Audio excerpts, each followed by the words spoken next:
gardening groups. This is Kay. I am out here in my garden and I wanted to share with you some of the plants that I have in my garden.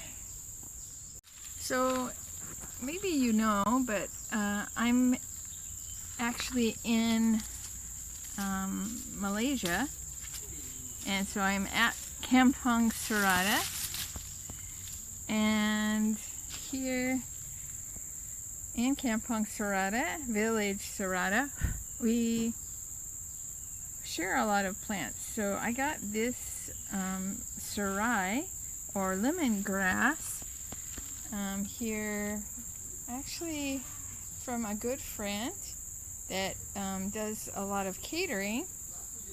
And this is some grown serai that I already have. It has a very strong lemony smell as I'm passing it by. And next to it I have a pot of curry with a curry plant in it, and the curry leaves are used in stir fry. And in Malaysia, curry is very popular. It goes with rice with almost every meal, and so it's a very popular plant. And I got this from a friend, but my plant is only about a month or so old.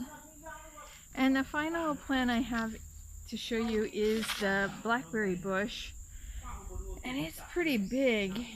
And I started this from a cutting, and I'm going to take clippings off of it, put them into grow bags, and I will have them along my fence line once it is built. So I hope you enjoyed visiting this part of my garden.